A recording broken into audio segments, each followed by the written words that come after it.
Quand je viens ici, c'est un bol d'air. On oublie la maladie, on oublie tout. C'est formidable, quoi, c'est tout. Magnifique. Voilà, on trouve tout ici pour se reconstruire après un cancer. On se sent compris. C'est magique. Laisser tout derrière soi et avancer, évoluer. Il y a une ambiance que je retrouve pas ailleurs, quoi. Dès que je rentre ici, c'est ma bulle. Je suis moi-même. Apaisé, relaxé, détendu. Comme si c'était chez moi. C'est le soleil. Tu sens de l'amour qui circule, quoi. Bienvenue à l'atelier Cognac-Jet, ce lieu qui accueille à Paris les femmes et les hommes qui ont un cancer, un lieu qui ressource pour aider à trouver un nouvel équilibre, un lieu qui accompagne pour affronter les difficultés de la maladie. L'atelier vous emmène. Allez, suivez-moi. Dans cet épisode, je vous emmène danser la salsa. On prend l'escalier. La salle de danse est au premier étage, voilà. C'est juste là, à gauche. Il y a déjà du monde. C'est une belle et grande salle claire qui sert pour les cours collectifs, mais qui sert aussi de lieu d'exposition à des artistes bénéficiaires ou bénévoles de l'atelier. Aujourd'hui, ce sont les œuvres de Camille Essaillant qui sont accrochées au mur. Tiens, j'aperçois Aude, la prof de salsa. Bon, bienvenue tout le monde, à toutes celles et ceux que je connais et aux nouvelles têtes. Bonjour Aude. Bonjour. Vous êtes danseuse, vous avez créé l'association Elle Danse et vous intervenez à l'atelier Cognac-Jet. Aude, quel est votre parcours ? Alors initialement, je suis formée à la danse classique et j'ai eu un prix de conservatoire à Nancy. J'avais 14 ans. Et puis, chemin faisant, je me suis intéressée un peu aux danses jazz et à la danse contemporaine. Mais c'est surtout arrivé à la fac, puisque j'ai fait une fac de droit, qui m'a un peu détournée de ma carrière de danseuse, je dirais, mais c'est à la fac que j'ai commencé à m'intéresser aux danses en couple. Et donc j'ai fait du rock'n'roll, j'ai fait des danses swing, et puis tout d'un coup, c'est la découverte de la salsa et des danses afro-caribéennes, et c'est un choc.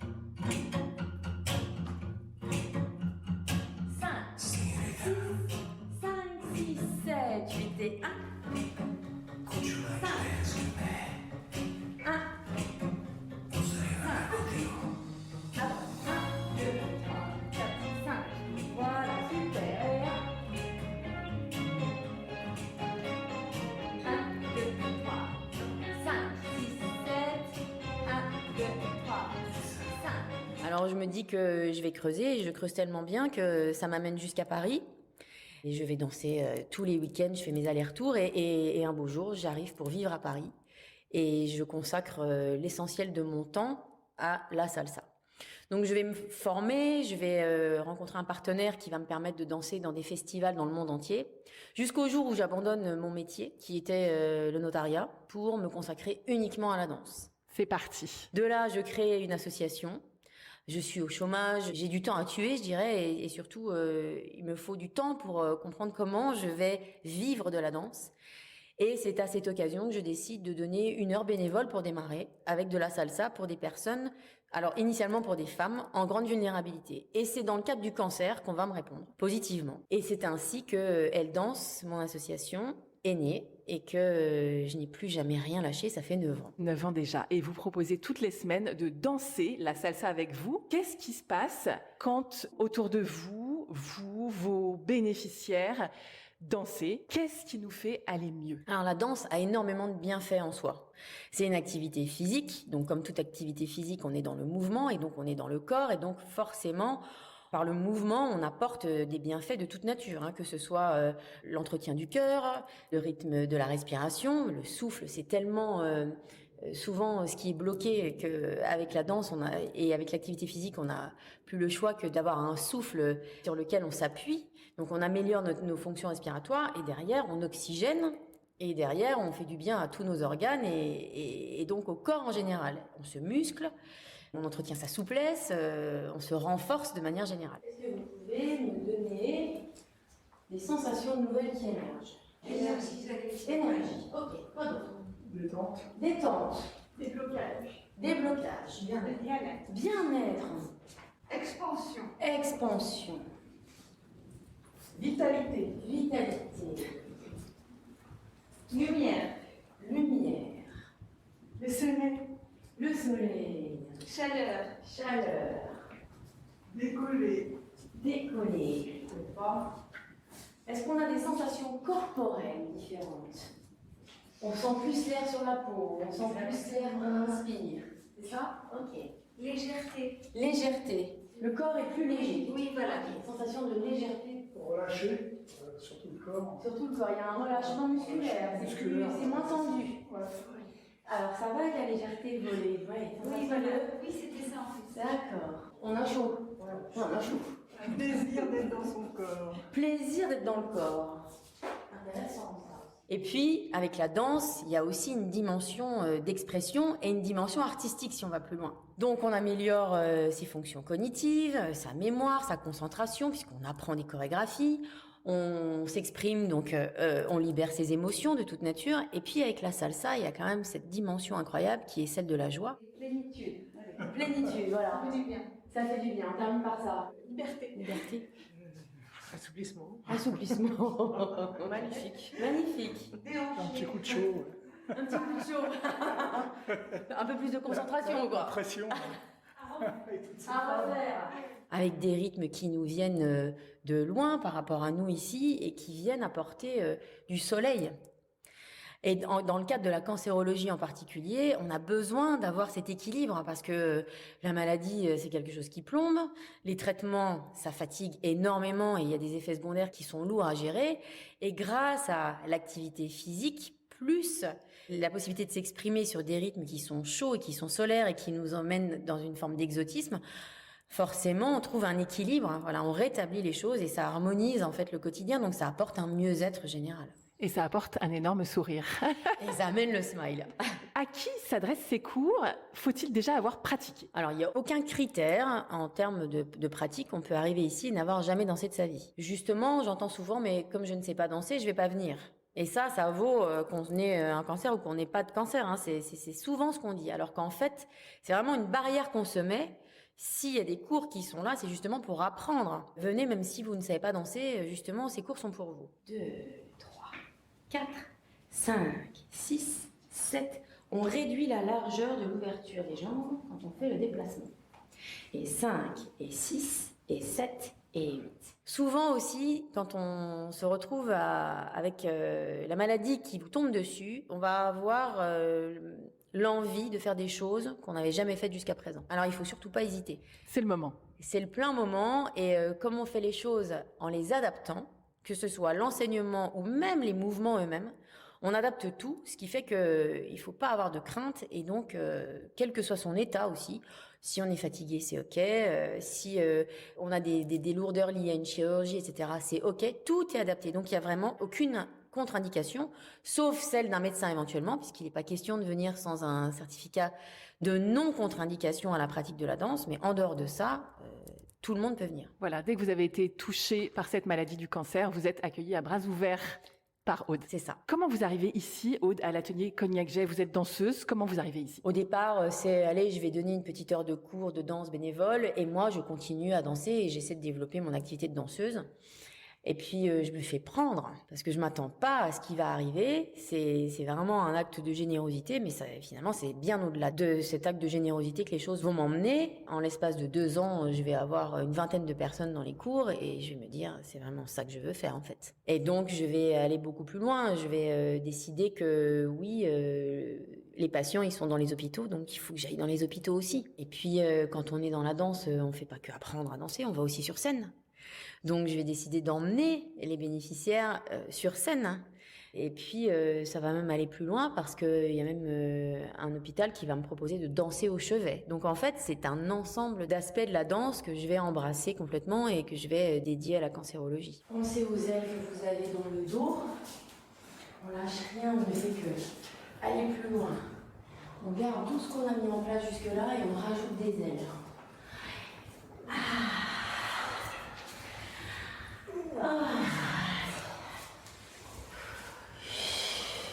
Et on n'est pas pressé du tout. On a un courant d'air qui nous porte. Tels des oiseaux. Hop là. Qu'est-ce que vous êtes venu donner? Alors initialement, je viens donner un cours de danse à des personnes qui sont dans la vulnérabilité. Ça, c'est la base. venir donner 1 heure bénévole, finalement, on peut tous le faire et c'est plutôt génial d'ailleurs parce que moi, ça me sort de moi en fait. Au lieu d'être en boucle sur moi, je vais donner aux autres, donc je sors de moi. Et puis, ce qui se passe dans la démarche qui va être la mienne, c'est que je vais non seulement recevoir énormément, donc je dirais la boucle se boucle. Donner, recevoir, ça devient fluide et nourrissant pour tout le monde. C'est pas que de donner et à ce moment-là, je perds de l'énergie éventuellement et j'en reçois jamais. Au contraire, c'est riche et ressourçant.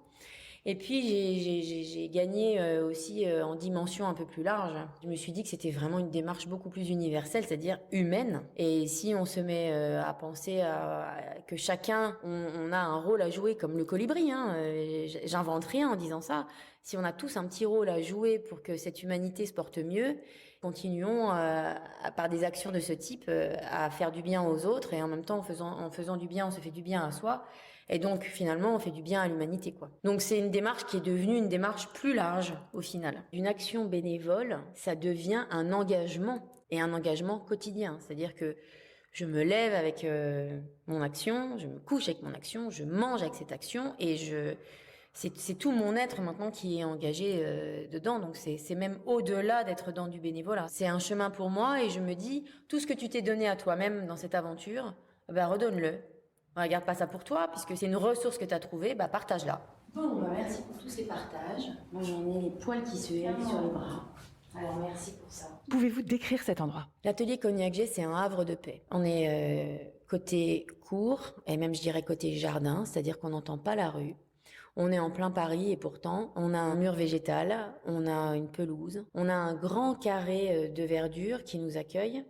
Et à l'intérieur, on a un accueil qui est chaleureux, qui est souriant, qui est bienveillant, bien entendu, mais c'est important quand même de le souligner parce que dans la maladie, on a besoin de sentir qu'on est bien accueilli et souvent, on est confronté uniquement à l'hôpital où c'est un petit peu rude et où ça va vite. Donc ici, on sent qu'on a le temps. Les matériaux sont nobles, les parquets sont beaux, les murs sont blancs.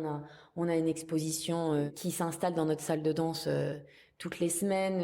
L'atelier Cognac G, c'est un cocon. Merci beaucoup, Aude. Bon, on va passer une belle journée.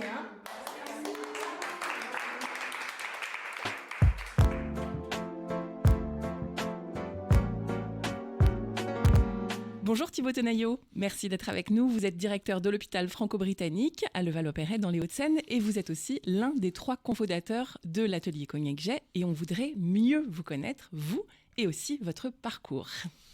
Bonjour et merci de m'accueillir ici. Donc effectivement, je suis directeur d'hôpital depuis maintenant une quinzaine d'années et j'ai pu avoir avant cette expérience à l'hôpital un parcours dans différentes associations et notamment des associations de solidarité mais également dans la lutte contre le sida dans laquelle je me suis impliqué au début de ma vie professionnelle. Alors dans cet épisode, nous parlons de l'atelier Salsa animé par Aude et on a très envie d'en savoir plus sur la genèse de cet établissement par votre regard de directeur d'établissement de santé. Alors de quel constat partiez-vous ? D'abord, c'est un vrai plaisir de partager ce podcast avec Aude, qui est une de nos historiques de l'atelier, qui a participé très tôt au développement de cette structure.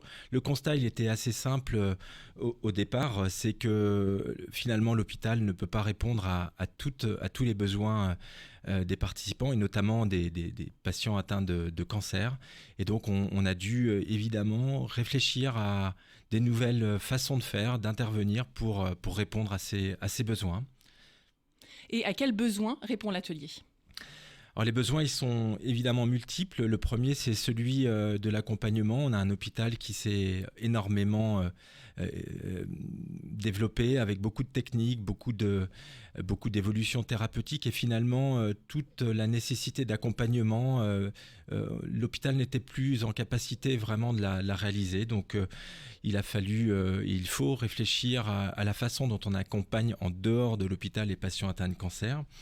C'est également l'idée que les patients sont acteurs et c'est eux qui font l'essentiel du job parce que c'est un épisode extrêmement difficile et douloureux à tout point de vue.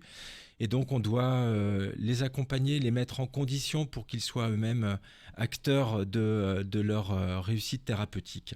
Voilà. Et enfin, le dernier point, mais qui relie le dernier, c'est que cette réussite nécessite de bien travailler sur des fondements psychologiques, mais également physiques. Et donc, cette bonne condition permet vraiment de faciliter la réussite thérapeutique, qui est un point important du projet de l'atelier Cognac-J.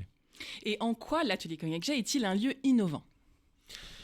C'est un lieu innovant parce que finalement, c'est un lieu qui n'existe que très peu en France. On a une organisation du système de santé qui est très polarisée entre l'hôpital, la ville, le domicile. C'est comme ça d'ailleurs qu'on a l'habitude de les nommer. Et l'atelier vise justement à créer un continuum entre ces différents lieux que connaissent bien les patients. Et c'est en ce sens qu'il est innovant parce qu'il essaye finalement de rompre et de rompre les frontières qui entravent un peu la bonne lisibilité du parcours des patients atteints de cancer.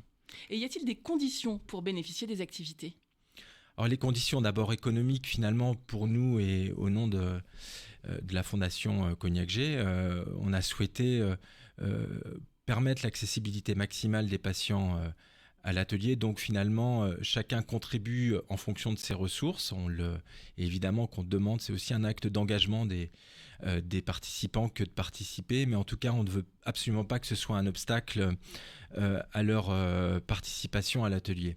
Le deuxième point, c'est l'adhésion à ce qu'est l'atelier Cognac-J, c'est-à-dire un lieu de convivialité où on ne vient pas consommer à proprement parler des soins, des ateliers. On vient vivre une expérience dans un lieu où on va, en tant que participant, agir aussi pour rendre ce lieu positif et participatif.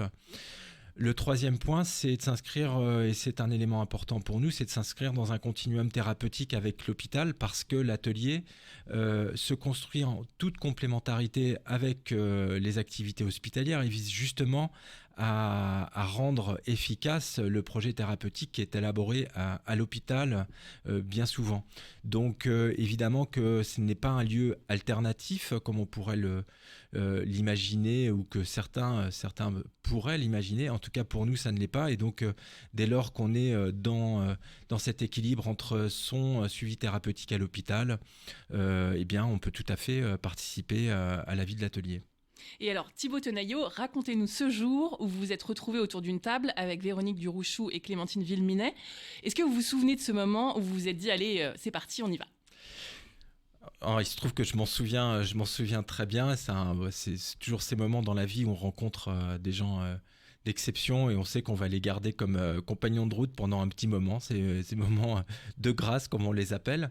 En tout cas, on se souvient assez vite, on a finalement balayé assez vite le besoin parce quand on est d'accord et ça va très très vite. Surtout, on a compris qu'on avait des personnalités complémentaires, un schéma de valeurs qui lui aussi était, sans se le dire, bien présent et qui allait étayer la vie de ce projet. Et ça continue comme au départ quand on a des choses à se dire et pourtant on a vécu des moments pas simples, des moments où il a fallu réfléchir et il faut réfléchir tout le temps à la façon et au rôle qu'on doit jouer. En tout cas, c'est bien cette première rencontre et ce qui se passe dans ces premiers instants qui va évidemment fonder la suite des choses. En tout cas, l'équipe est toujours extrêmement impliquée dans ce projet. Et aujourd'hui, où en sommes-nous et quelles sont les perspectives de l'atelier Cognac-J ? Alors on en est à un moment particulier puisqu'on sort de 2 années où on a dit aux participants faites exactement le contraire de ce qu'on va vous demander de faire à l'atelier, c'est-à-dire de vous retrouver dans un lieu commun, de passer du temps ensemble, de vous trouver une place dans un groupe. En tout cas, cet engagement qu'on demande aux participants de l'atelier, on a dit exactement le contraire pendant 2 ans. Donc on retrouve le chemin de la sortie du Covid et ce chemin du vivre ensemble pour les patients atteints de cancer. C'est un premier point important. On a réussi à développer là aussi, nous, des systèmes de visio qui permettent aussi de toucher d'autres participants qui ne pouvaient plus se déplacer. Donc c'est important pour nous, ça nous permet de découvrir quelque chose. Mais l'autre enjeu, je pense, aujourd'hui pour nous, c'est finalement ce souci de l'accessibilité, puisqu'on sait que aujourd'hui, il y a beaucoup de personnes qui sont informés, qui vont chercher l'information et finalement il y en a beaucoup d'autres qui restent sur le bord de la route et qui auraient franchement besoin de nous rejoindre, de nous connaître, et on a très envie d'aller vers eux et de leur dire venez, la porte vous est ouverte, rejoignez-nous. Et voilà, tout est dit alors. Donc bienvenue à tous ceux qui ont besoin de l'atelier. Merci beaucoup Thibaut Tenaillot. Merci.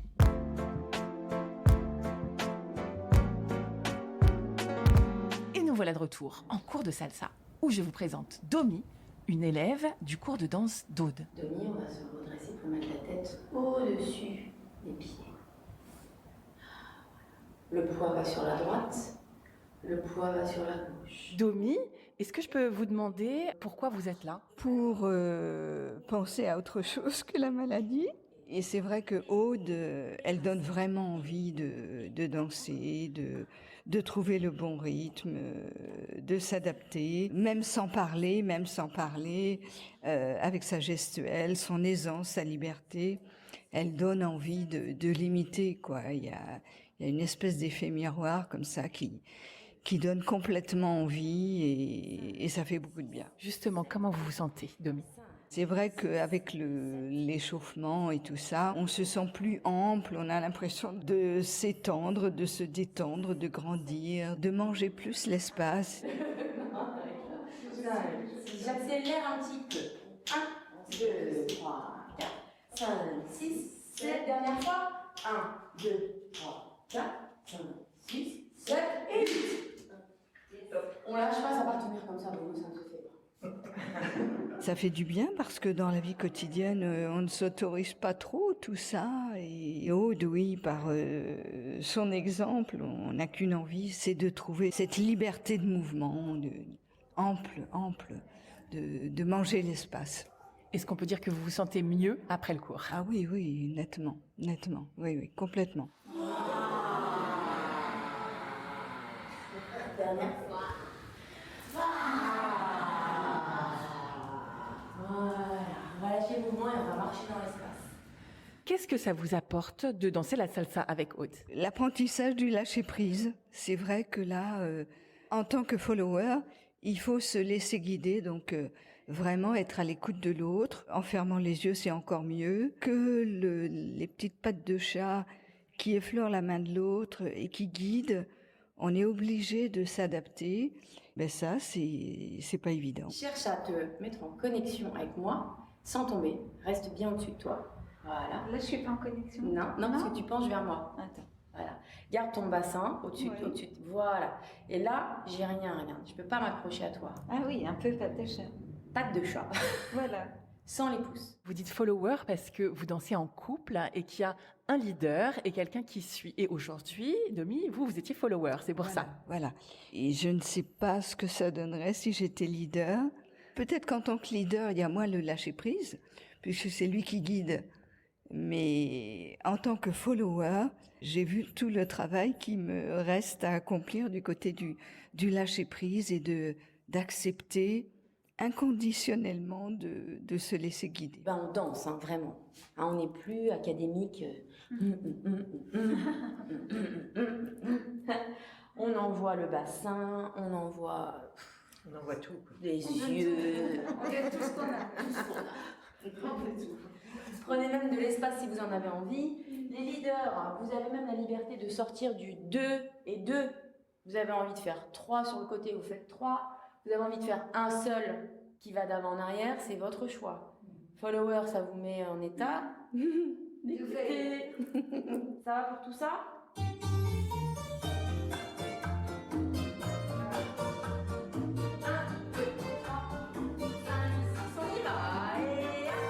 C'est ça que vous venez chercher, c'est ça qui est important ici. Oui, dans un lieu tellement chaleureux, tellement accueillant, tellement cocooning à l'intérieur et tellement végétal à l'extérieur.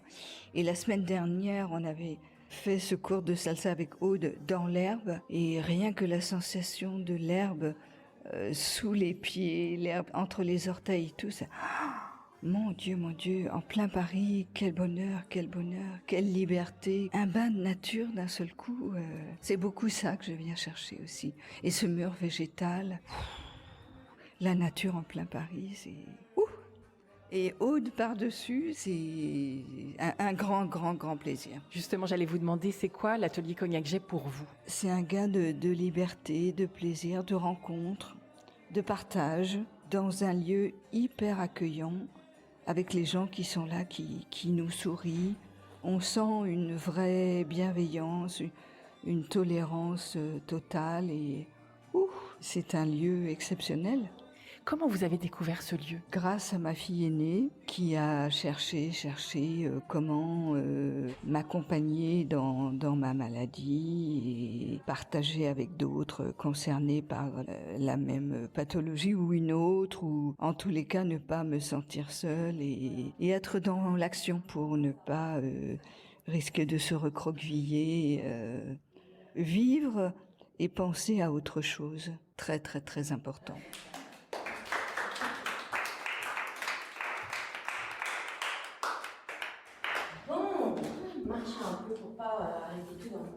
Est-ce que vous diriez justement que ce lieu vous aide à vous sentir mieux? Ben oui, mieux, parce que justement, j'y trouve un partage avec ceux qui nous accueillent, avec les autres malades, et ça fait beaucoup de bien. On se sent moins seul au monde, et on est dans l'action, dans une découverte.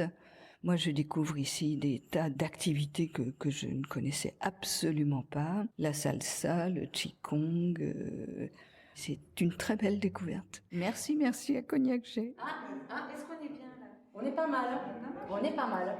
Oui. Merci à vous, Demi. Et qu'est-ce que j'aperçois à côté de vous? Ma fille cadette, Aurélia. Et Aurélia, donc, vous suit et participe même un petit peu avec vous pour vous aider. Voilà, et ça me fait très, très, très plaisir. Je suis vraiment très heureuse de partager tout ça avec elle.